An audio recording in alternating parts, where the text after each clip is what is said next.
5 राज्यांमध्ये भाजप मोठ्या संख्येनं जिंकेल असं पंतप्रधान नरेंद्र मोदी यांनी म्हटलेलं आहे। 5 राज्यातली जनता आम्हाला सेवा करण्याची संधी देईल असं मोदींनी म्हटलंय। काही वेळातच ही मुलाखत सुरू होते।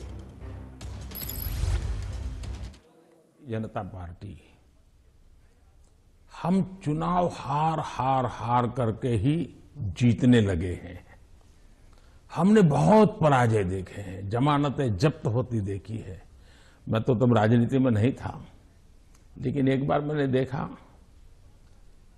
कि चुनाव में ये जनसंघ था, उस समय शायद दीपक निशान था उनका, और कहीं मिठाई बांट रहे थे। तो हमने सुना ये मिठाई क्यों बांट रहे, तो सब हार गए। तो बताया कि साहब हमारे 3 लोगों की जमानत बच गई है इसलिए हम मिठाई बांट रहे हैं।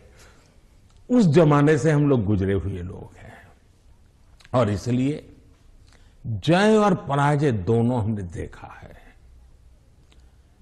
हम जब विजयी होते हैं तो हमारी कोशिश ये है कि हम ज्यादा से ज्यादा जमीन से जुड़े, जमीन के साथ जितना गहरा नाता बनता जाए हम बनाए। हम जब चुनाव जीतते हैं तो हम लोगों के दिल जीतने के काम में कभी कमी नहीं आने देते। नमस्कार। 5 राज्यों में चुनाव शुरू हो रहे हैं, तो आपने जमकर कैंपेनिंग की है, तो आपको कहीं पर लगा कि बीजेपी के खिलाफ कोई एंटी इनकम्बेंसी सेंटिमेंट या कुछ ऐसे वेव कुछ लगा आपको? वैसे चुनाव घोषित होने के बाद मैं किसी राज्य का दौरा नहीं कर पाया हूं, क्योंकि इलेक्शन कमीशन ने कुछ मर्यादाएं रखी थी, और मेरा प्रयास रहता है कि मैं मर्यादाओं का पालन करूं। लेकिन वर्चुअली मुझे बीच बीच में कार्यकर्ताओं से बातचीत करने का अवसर मिला है। चुनाव का समय हो या न हो, भारतीय जनता पार्टी संगठन में हो या सरकार में हो, हम हमेशा जनता जनार्दन की सेवा में लगे रहते हैं। और जब सरकार में होते हैं तो बहुत अधिक तीव्रता से, अधिक विस्तार से सबका साथ, सबका विकास, इस मूल मंत्र को लेकर के जी जान से जुटे रहते हैं। और मैं इस चुनाव में भी सभी राज्यों में देख रहा हूं कि भारतीय जनता पार्टी के प्रति लहर है। भारी बहुमत से भारतीय जनता पार्टी जीतेगी, और भारतीय जनता पार्टी को सेवा करने का मौका इन सभी 5 राज्यों की जनता देगी। और ये भी सही है कि जिन राज्यों में हमें सेवा करने का मौका मिला है, उन्होंने हमें परखा है, हमारे काम को देखा है, और उसका परिणाम होगा। पहले के जमाने में पॉलिटिकल फील्ड में एनालिसिस करते समय एक शब्द पॉपुलर हो चुका है, एंटी इनकम्बेंसी। मैं समझता हूं कि हमारे देश में वक्त बदला, लेकिन कभी कभी टर्मिनोलॉजी नहीं बदली। और ये कारण ये है कि पहले जो सरकारें चलती थी वो फाइलों पे हस्ताक्षर करना, मनमर्जी के लोगों की फाइल को प्रायोरिटी देना, योजनाएं चुनाव को केंद्र में रख के घोषित करना, और कभी कभी जाकर के फीते काट के चले आना, शिलान्यास करके चले आना। डिलीवरी के तरफ कभी योगदान उनका ध्यान नहीं रहता था। उनको लगता था घोषणा हो गई, यानी विज्ञान भवन में दिया जलाया तो उनको लगता था काम हो गया। और जब लोगों को काम नजर नहीं आता है और घोषणाएं बार बार सुनने को मिलती हैं, तब एंटी इनकम्बेंसी का जन्म होता है। लेकिन जब काम करने का प्रयास दिखता है, दिन रात की मेहनत दिखती है, आसपास में कुछ न कुछ पॉजिटिव होता हुआ दिख रहा है, तो फिर एक विश्वास बनता है कि वहां हो रहा है तो कल मेरे यहां भी होगा। गरीब को घर उसको मिल गया तो कल मुझे भी, गरीब हूं, मेरा घर इस बार लाइन नंबर नहीं लगा लेकिन कल मुझे मिलेगा, ये विश्वास पैदा होता है। और इसके कारण भारतीय जनता पार्टी के कल्चर में जहां भी हमें स्थिरता के साथ काम करने का मौका मिला है, वहां एंटी इनकम्बेंसी नहीं, प्रो इनकम्बेंसी का माहौल होता है। और भारतीय जनता पार्टी हमेशा प्रो इनकम्बेंसी को लेकर के चुनाव में अधिक ताकत से उभर करके आती है। पर उत्तर प्रदेश में एक खासियत रही कि एक ही पार्टी को दोबारा चांस नहीं देते हैं, मौका नहीं मिलता है।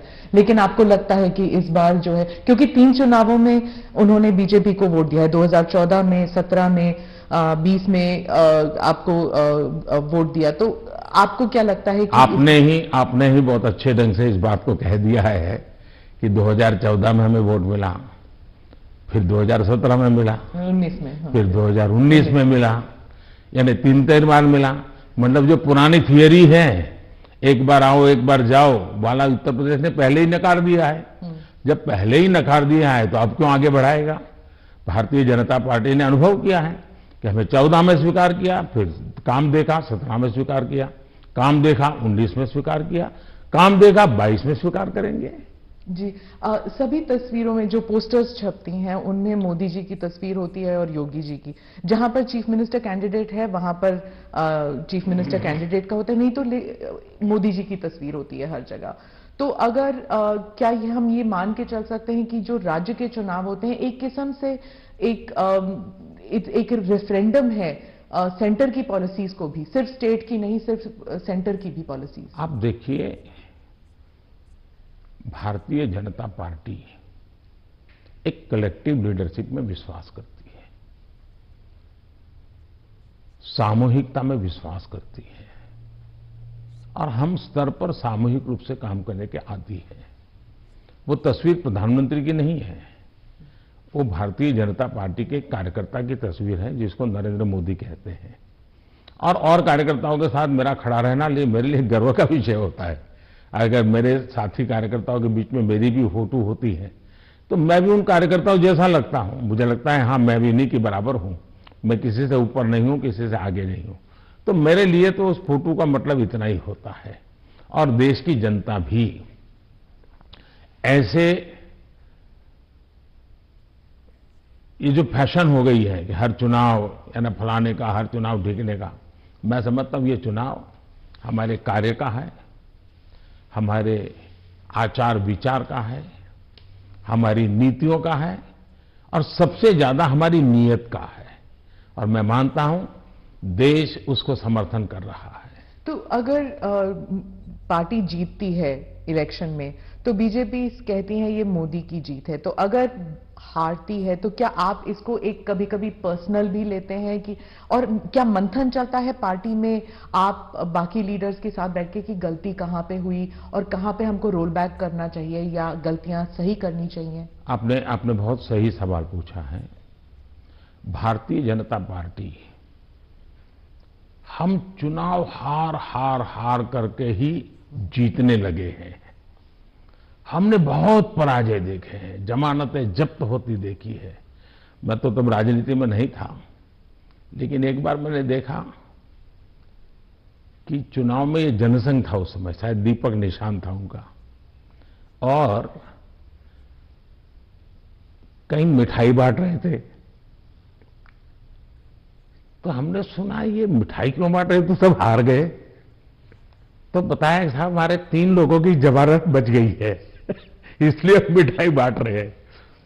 उस जमाने से हम लोग गुजरे हुए लोग हैं, और इसलिए जय और पराजय दोनों हमने देखा है। हम जब विजयी होते हैं तो हमारी कोशिश ये है कि हम ज्यादा से ज्यादा जमीन से जुड़े, जमीन के साथ जितना गहरा नाता बनता जाए हम बनाए। हम जब चुनाव जीतते हैं तो हम लोगों के दिल जीतने के काम में कभी कमी नहीं आने देते। हमारे लिए हर पल, हर दिन, हर योजना, हर काम जनता जनार्दन के दिलों को जीतना, और दिल तब जीते जाते हैं जब उनको समाधान होता है, संतोष होता है। तो हम हमारी शक्ति उसी में लगाते हैं और हम बहुत कॉन्शियसली प्रयास करते हैं कि जीत हमारे सर पर न चढ़ जाए, हमारे दिमाग में वो सवार न हो जाए, और इसलिए हम धरती पर रहते हैं। जहां तक पराजय का सवाल है, हम पराजय में भी आशा को खोजते रहते हैं। हम निराशा में डूब करके इसने किया, उसने किया, इसको वो ये करो, डिकना करो, फलाना करो, इस चक्कर में नहीं पड़ते। हम सोचते हैं कि सामने वाले की रणनीति क्या थी, उसके तौर तरीके क्या थे, वो लोगों को गुमराह करने में क्यों सफल हुआ, हमारी बात को हम कैसे पहुंचाएंगे। हम औरों का भी अभ्यास करते हैं, हमारा भी अभ्यास करते हैं, हम स्थितियों का भी अभ्यास करते हैं, हम उस प्रकार के योजनाओं का भी अभ्यास करते हैं, और फिर हम आगे की रणनीति बनाते हैं। हम हर चुनाव से सीखते हैं, चुनाव जय का हो या चुनाव पराजय का हो। हमारे लिए चुनाव एक प्रकार से ओपन यूनिवर्सिटी है, जिसमें हम नए रिक्रूटमेंट के लिए अवसर भी मिलता है और अपने आप को तलाशने का भी अवसर मिलता है। तो हम चुनाव को एक प्रकार से हमारा एजुकेशन का पीरियड मानते हैं। आप योजनाओं की बात कर रहे थे। अखिलेश जी कहते हैं कि उत्तर प्रदेश में कोई योजनाएं आपकी नहीं थी, माने बीजेपी की नहीं थी, वो उनकी अपनी योजनाएं हैं। आप अपना अपनी जामा पहनाते हैं और आप अपनी उपलब्धि बताते हैं उसे। मुझे बहुत आनंद होता है जब ये सुनता हूं तो। योगी जी की इतनी मेहनत और इतनी सफल योजना, उसको साकार करना, और उसको कभी कोई एनकैश करने के लिए इधर उधर की बातें करता है, तो मैं उसमें से एक अर्थ ये निकालता हूं कि योगी जी की ये योजना इतनी अद्भुत है, असंभव को उन्होंने संभव करके दिया है, तभी जाकर के विरोधी भी उसको कैश करने के लिए मैदान में उतर पड़े हैं। वरना विरोधी विरोध करता, कैश करने के लिए मैदान में उतरा है, मतलब योजना अच्छी है, योजना सफल है, और सफल तरीके से समय सीमा में उसको पूरा किया है। और एक प्रकार से मैं इसको योगी जी की क्रेडिट मानता हूं। दूसरा विषय है, हमारे देश में एक कल्चर चला कि राजनेता और सरकारों का काम क्या, हर चीज पे हाथ डाल देना, बोलते रहना, ये करेंगे, वो करेंगे, ये करेंगे, वो करेंगे, कभी इसके में, और कोई चीज दुनिया में उन्होंने छोड़ी नहीं है। कोई नेता मिल जाएगा, वो कहेगा हम चंद्र पर मानवी भेजने वाले हैं। कोई नेता मिल जाएगा, उसने कभी कहा होगा कि हम चंद्र पर व्यवस्थाएं खड़ी करने वाले हैं, और 100 साल के बाद भी, 50 साल बाद, 30 साल भी कोई कर देगा तो वो कहेंगे हाँ देखो हमने उस समय कहा था। तो ऐसे लोग तो बहुत मिल जाएंगे। आपने क्राइम फ्री उत्तर प्रदेश का जिक्र किया है अपने भाषणों में, पार्लियामेंट में भी आप कर रहे थे। आपने कहा कि समाजवादी पार्टी जो है वो दंगाइयों की पार्टी है, आपने, और योगी जी ने कहा कि गुंडे हैं उस पार्टी में।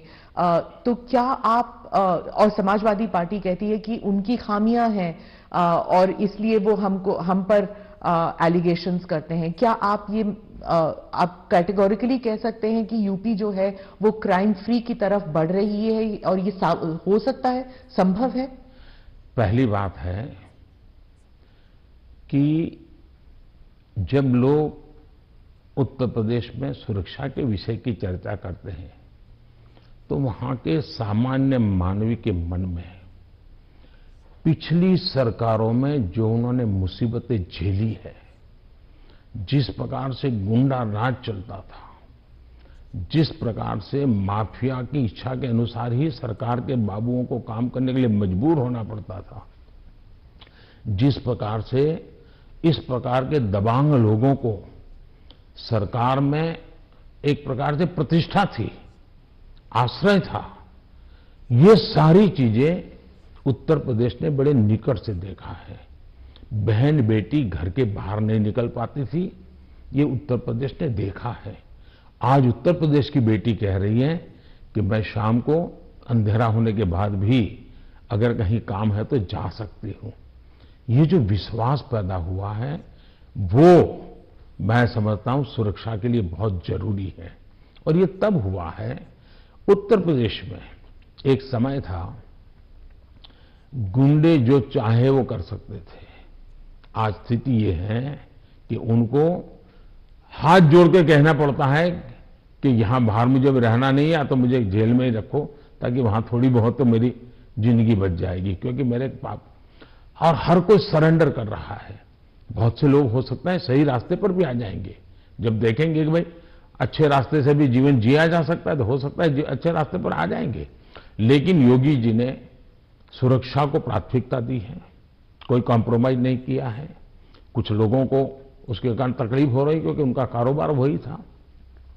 आज खास करके माताओं बहनों को जो सुरक्षा मिली है ये बहुत ही महत्वपूर्ण है।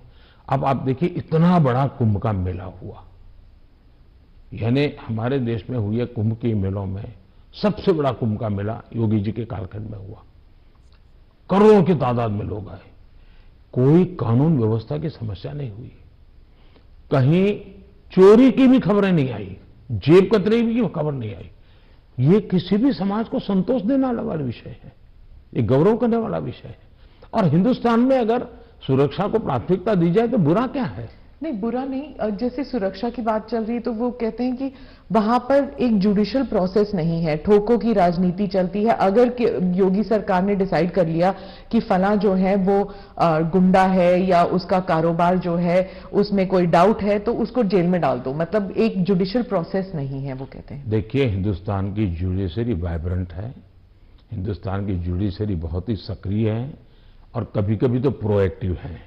अगर ऐसा कुछ भी हुआ होता तो हिंदुस्तान की जुडिशरी ने जरूर कदम उठाए होते। और पीआईएल करने वालों की कमी नहीं है हमारे देश में। ऐसी बहुत बड़ी जमात है जिनकी रोजी रोटी पीआईएल पर है, तो वो तो तुरंत पहुंच जाते हैं, लेकिन ऐसा कुछ नहीं हो रहा है। मतलब वो न्यायिक प्रक्रिया के आधार पर काम करते हैं। पर जैसे जैसे लखीमपुर खेरी का इंसिडेंट हुआ था और वो टेनी अभी भी जो है वो he still an important person BJP के लिए, तो ऐसे कई इंसिडेंट्स हैं उसको लेकर जो वहां पर जो समाजवादी पार्टी है it has been successful in saying कि अगर कोई बीजेपी के साथ है तो वो व्हाइट वॉश हो जाते हैं उनके सारे क्राइम्स। मैं यही तो कह रहा हूं कि सुप्रीम कोर्ट जो कमेटी बनाना चाहती थी राज्य सरकार ने सहमति दी। सुप्रीम कोर्ट जिस जज के नेतृत्व में तपास करना चाहती थी राज्य सरकार ने सहमति दी। राज्य सरकार ट्रांसपेरेंसी से काम कर रही है, तभी तो सुप्रीम कोर्ट की इच्छा के अनुसार सारे निर्णय करती है। आप डबल इंजन सरकार के बारे में काफी बारी कह चुके हैं अपने स्पीचेस में। डबल इंजन सरकार से आप विश्वास जगाना चाहते हैं इलेक्टोरेट में कि विकास जल्दी हो जाएगा अगर दोनों तरफ, मतलब सेंटर में भी और स्टेट में भी बीजेपी की सरकार रहेगी। लेकिन कुछ लोग समझते हैं कि इससे एक धमकी की तरफ देखते हैं कि अगर डबल इंजन सरकार नहीं है तो विकास में गतिरोध आ सकता है, वह विकास मतलब गाड़ी आगे नहीं चलेगी अगर ये डबल इंजन सरकार नहीं होगी तो। देखिए, परिवार में भी माँ बाप हमेशा सभी भाइयों बहनों को कहते हैं कि देखो भाई, हम सब मिलकर के इस दिशा में जाएं तो सब अच्छा होगा, और सब उसी दिशा में प्रयास करते हैं। कोई एक दूसरे के विपरीत नहीं करता है। इतना बड़ा देश है, अगर हम एक दूसरे से विपरीत करेंगे तो हमारे संसाधनों नष्ट हो जाएंगे, हमारे देश की भलाई करने की गति रुक जाएगी। और इसलिए देश के लिए बहुत आवश्यक है कि लोगों के कल्याण के काम हम मिल बैठ के करें और ज्यादा तेजी से करें।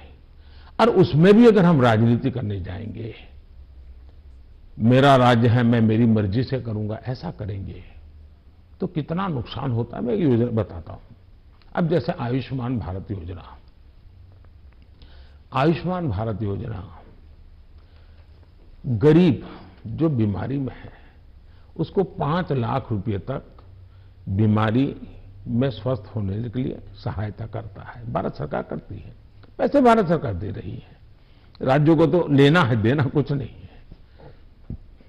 कुछ राज्यों में अपनी अपनी योजनाएं हैं, हमें कोई इससे इतराज भी नहीं है, हम नहीं कहते कि योजना बंद करो।